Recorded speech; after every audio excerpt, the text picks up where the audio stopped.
united to build than ever before, across the peace movement, in trade unions and across civil society as a whole. In rejecting Trump's gangster imperialism, we should not retreat into isolationism. We are socialists and we are internationalists. Last year, I was proud to speak at the International Paris Conference Against War, an arena filled with absolutely thousands of people across Europe committed to building a more peaceful world. But at a time of heightened political conflict, the current UK government is proposing mass redundancies in the Foreign Office, losing the expertise, the experience and the understanding of so many dedicated civil servants.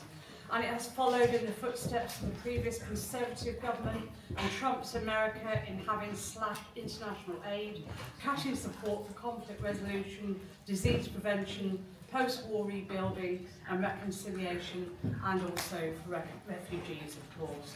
Refugees who are demonised if they come here and increasingly left unsupported when internally displaced or in overwhelmed neighbouring countries.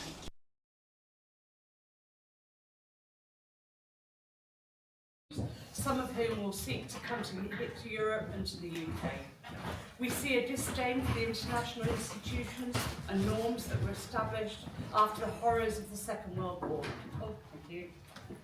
I'll just put it there. The United Nations, the Geneva Conventions against war crimes and torture, the Refugee Convention, the European Convention on Human Rights. All had their flaws, all were flouted at times, but now we are seeing an unprecedented attack on them. However partial and limited, we know that people who will suffer in those institutions are laid to waste by Trump and by his ilk. We must do all we can to unite and build solidarity between communities here in the UK, those who seek to divide people at home and are often the same people who stoke up conflict abroad. It is worth reflecting on the coalition that emerged, calling on the UK government to offer full support and participation in Trump's attack on Iran, Conservative leader Kemi Badenoch, Reform leader Nigel Farage, and of course Tony Blair. While the Labour government was wrong to allow UK bases to be used for so-called defensive operations, it was right to reject the siren calls of the far right for UK forces to fully participate in Trump's disastrous and immoral attack. But despite the ongoing atrocities in Palestine and the horrors being inflicted on the people of Lebanon, the Labour government is still not suspending arms sales to Israel, and it is still not imposing sanctions.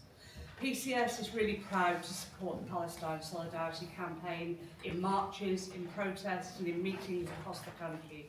We are proud to have been a leading voice in the TUC for boycott, divestment and sanctions against Israel. But as we resist this gangster imperialism, we are seeing an increased authoritarian clampdown on the right to protest and to resist. And I'm really proud today to share a platform with Chris Nynham and the treatment of both him and Ben.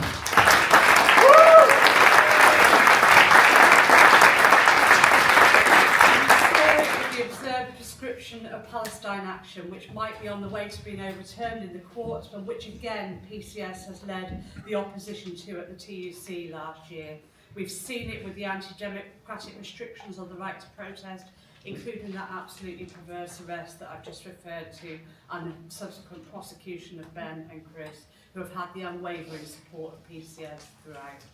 We have to build a broad-based movement in the UK that can reject racism and division, and the massive Together Alliance demonstration 2 weeks ago really did show that we can do that. A movement that resists war, imperialism and genocide, such as Stop the War and the Palestine Solidarity campaigns have done, and one that defends our civil liberties and the rights of refugees.